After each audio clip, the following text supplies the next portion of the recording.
नमस्कार, मैं हूं अंजित भूषण और आप देख रहे हैं वतन सारथी का यह विशेष एपिसोड, जिसमें हमारे साथ उपस्थित हैं विपिन कसाना जी।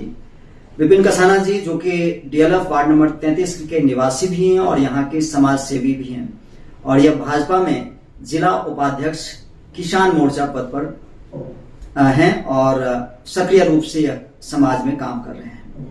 तो आज हम इनसे पूछेंगे कि राजनीतिक क्या सरगर्मियां चल रही हैं अपने वार्ड में, लोनी विधानसभा के अंतर्गत और देश में। इस पे चर्चा करेंगे। तो आपका स्वागत है विपिन कसाना जी। धन्यवाद भैया। विपिन कसाना जी, सबसे पहले इस वार्ड की बात करें जो डीएलएफ वार्ड नंबर 33 है।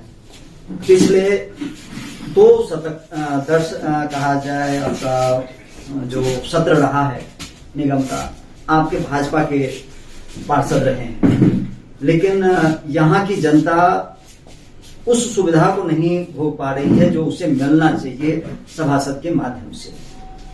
तो आप इसमें किसको जिम्मेदार मानते हैं? इसमें बड़े भाई क्या होता है, एक सभासद जो हमारा होता है, जरिया होता है नगर पालिका में, एक मेंबर होता है, वह अपने कार्यों को नगर पालिका में मध्य रखता है, पर जो कार्य पास कराने का वहाँ पे जो कार्य होता है वो मेन चेयरमैन और वहाँ पे ईओ जो अपने होते हैं उनके माध्यम से होता है। तो अगर आप देखें मेन काम तो सभासद का सफाई का ही होता है, साफ सफाई का, पर उसके लिए जो कुछ प्रस्ताव होते हैं वो चेयरमैन और विधायक के थ्रू, माननीय विधायक जी के थ्रू देकर वो अपने काम कराते हैं। आपने पिछले वाले सभासद हमारे देखे होंगे मनीष ठाकुर, वो कहीं ना कहीं हमेशा विधायक जी के विपरीत रहते थे, फिर भी क्योंकि उन्होंने वार्ड बूथ ले रखा है तो हम सभी लोगों ने, मैं, आदरणीय प्रशांत जी, सुरेश भाई, हम सभी लग के उनसे अपने वार्ड के लिए करोड़ों रुपए के काम लेकर आए। आपका रूबीन क्लेव था, इसके भी हमने मेन सड़क 200 मीटर की जो पास कराई थी, जो ब्रिक वॉल वाली बनी थी, खरंजा जो बना था। तो कुछ ना कुछ समस्या ऐसी रही है कि आप कह सकते हैं कि सभासद जैसे ही वार्ड में चुना जाता है तो वो सभासद अपने आप को कहीं ना कहीं सांसद से भी ऊपर समझने लगता है, चाहे वो मेरी पार्टी का क्यों ना हो। क्योंकि कहते हैं ना, जनप्रतिनिधि अगर मेरी पार्टी का है तो मैं उसकी बुराई न करूं, ऐसा संभव नहीं है, क्योंकि जनता के बीच में हमें पार्टी के लिए जवाब देना पड़ता है। अभी जैसा आप देख रहे हैं 2024 का चुनाव आ रहा है और अगर इसी तरह से गंदगियां फैलती रही, अभी जैसे नगर पालिका में बता रहे हैं कुछ कंपनी को ठेका ही नहीं मिला है, वार्ड में पूरा अंधेरा छाया हुआ है, स्ट्रीट लाइट का टेंडर तक अभी किसी कंपनी को नहीं मिला है, रिपेयरिंग का, मेंटेनेंस का, कूड़े आपके डालने की वार्ड में कहीं जगह नहीं है। संत नगर अपने खत्ता आपने देखा था उसमें बाहर तक का कूड़ा आता था, उन्होंने बंद करा दिया।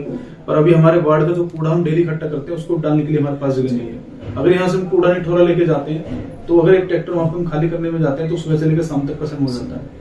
यानी कि अगर हमारे पास 2 ट्रैक्टर हैं तो हम 2 ट्रैक्टर ही कूड़ा डाल पाएंगे, तो कैसे वार्ड का कूड़ा निकलेगा।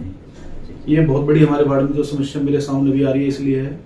और रही कार्य की, तो पिछले जब मनीष ठाकुर इसमें सभासद थे वार्ड में, तो माननीय विधायक जी ने और नगर पालिका के थ्रू काफी अच्छा काम हमारे डीएलएफ को बिहार को मिला था, पर कहीं ना कहीं उनकी डीपीआर गलत थी। जहाँ पे उन्हें जो सड़कें नहीं बनानी चाहिए थी उन्होंने बनाई।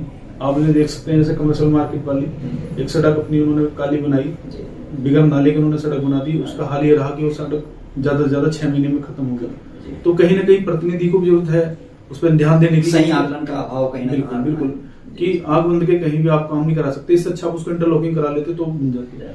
आप 8 साल विधायक जी, माननीय विधायक जी जब से बने हैं, जब से डीएलएफ में हमने 7 साल हो गए उनको बने हुए, 6 साल, जब से हमने उनसे करोड़ों रुपए का कार्य लिए, पर सभासद कहीं ना कहीं विफल रहा कि वो अपने वार्ड में एक मेन नाला तीनों रोड पे वो भी नहीं बनवा पाए। कहीं ना कहीं नगर पालिका में उसकी ये जो ढील रही थी। और अभी जो हमारे सभासद बने हैं, अभी वो नए हैं, शायद उनको थोड़ा इस बारे में समझ ना हो, पर हम सब लोग कर रहे हैं जितना से हो सकता है। वार्ड में जल निकासी की समस्या भी आपने देखा होगा, अभी गौशाला रोड पर माननीय विधायक जी ने दोनों तरफ के नाले पास करवा दिए, जो कि उन्होंने बोला था हमसे कि 10 अगस्त से पहले आपके दोनों नाले बन जाएंगे।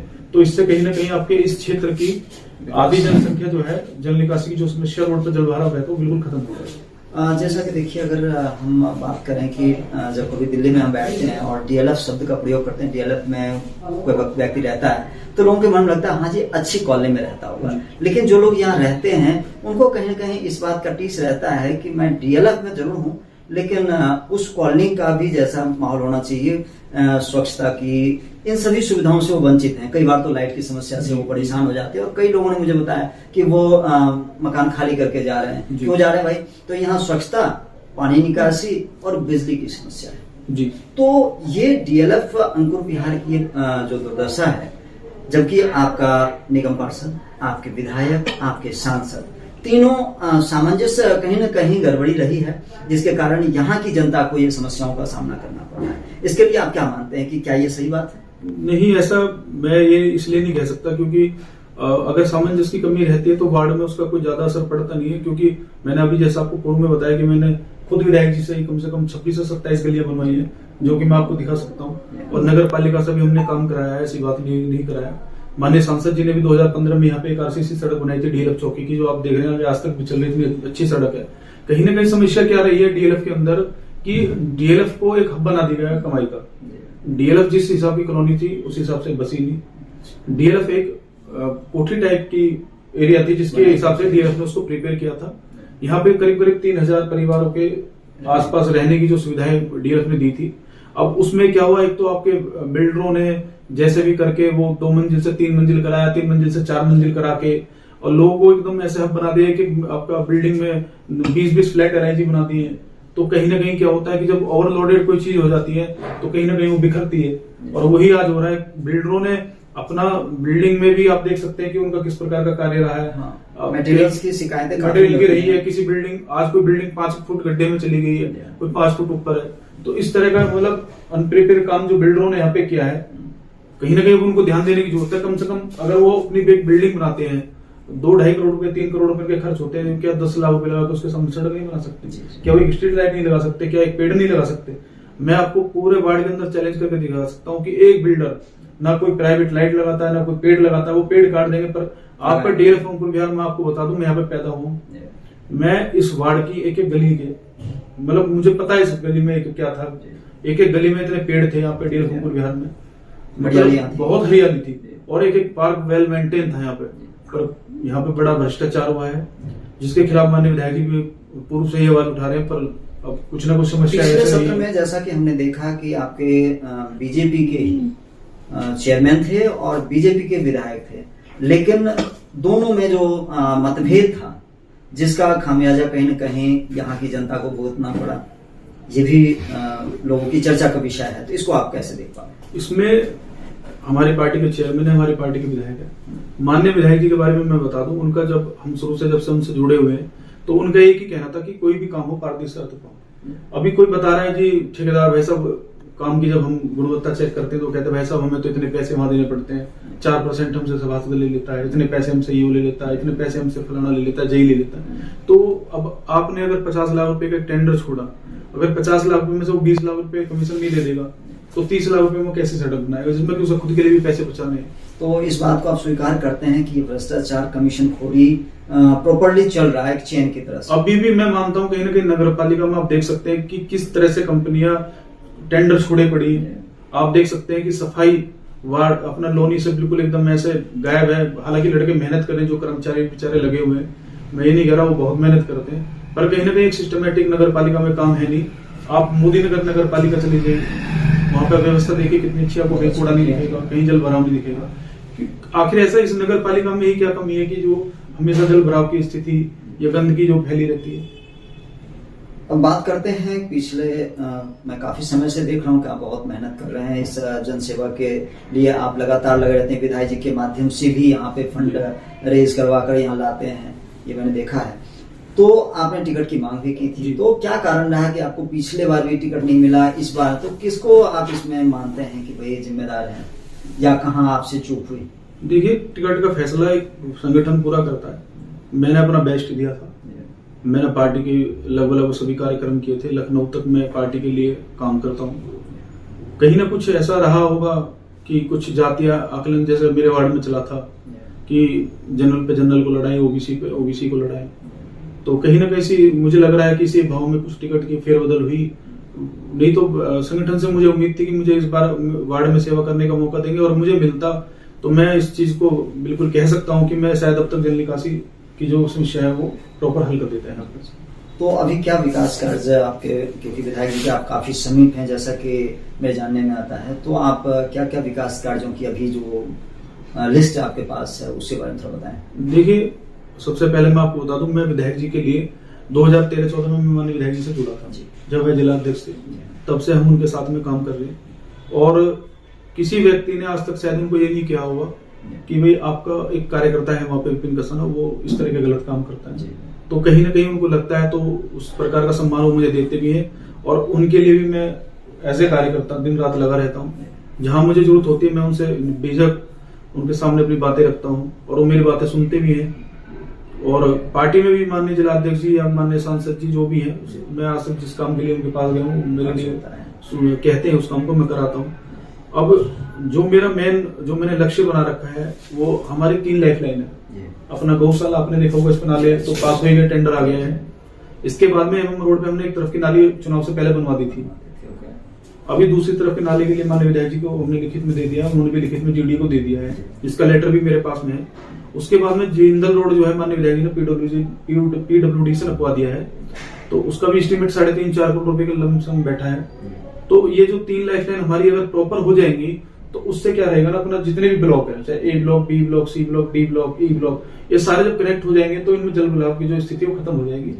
रही सीवर लाइन की, तो जल्द ही 3 से 4 या 5 महीने में सीवर लाइन का काम शुरू हो जाएगा। जो सीवर लाइन डलेगी वो आज की स्थिति पर डलेगी। जो पहली सीवर लाइन हमारी फेल हो चुकी है वो मकानों के हिसाब से थी, जो आज जो हाइट है उसके हिसाब तो से हमारा जो मेन मकसद है कि 2 साल के अंदर अंदर अपने वार्ड में प्रॉपर ये सारे काम खत्म करा के और 2025 से 26 तक इसको बढ़िया कर देंगे वार्ड को फर्स्ट क्लास। बहुत अच्छी बात है। अब मैं जानना चाहूंगा, कई बार हमारे पास रूबी एनक्लेव की बात आती है जी, तो रूबी एनक्लेव में विधायक जी पीछे आए थे और उन्होंने भी कुछ वादा किया था, शायद आप भी उपस्थित जी। तो उन्होंने वादा किया था कि भाई इस सड़क का निर्माण कार्य बरसात से पूर्व हो जाए जी, जबकि अभी तो कुछ उसके बारे में कुछ रूबी एनक्लेव के साथ साथ मैं आपको बता दूं पीएम बिहार रूबी एनक्लेव और आपका अपने देखो एक ब्लॉक है मेन रोड जी, ये आप पता कर सकते हैं नगर पालिका में।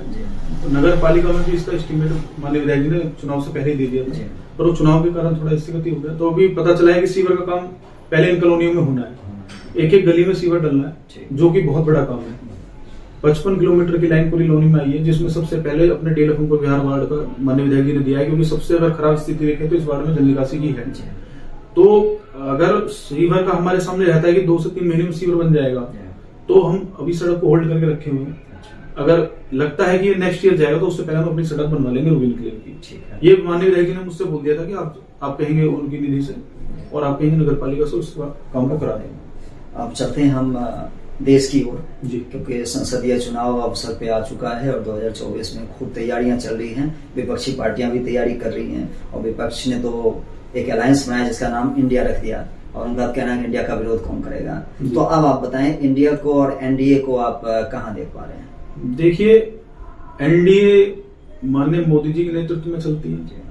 वहां पे आप कह सकते हैं कि एक आदमी अगर अपनी कोई बात कहना चाहेगा तो वो हो जाएगी।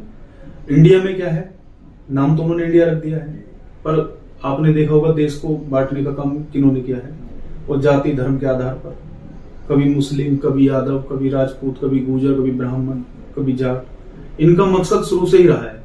जब देश का विभाजन इन्होंने 1948 में किया था, तब भी आप देखेंगे तो इन्होंने राजनीति पर से ही किया था, वरना क्या जरूरत थी पाकिस्तान और बांग्लादेश मिलने की। आज हमारे देश में रहते तो कहीं ना कहीं उनका भी स्वभाव बदलता। आज सबसे ज्यादा नुकसान हमें उन देशों से हो रहा है और उसका कारण कहीं ना कहीं कांग्रेस है, ये सब लोग मानते हैं। कहीं ना कहीं नेहरू जी की गलत नीति, और उसी कारण अभी इसी बस पे ये लोग अपना उतर आए हैं। इन्होंने एक नाम दे दिया है इंडिया। इंडिया का कोई विरोध नहीं करेगा, पर जो उसमें लोग बैठे हैं उनका तो विरोध कर सकते हैं, जाहिर सी बात है।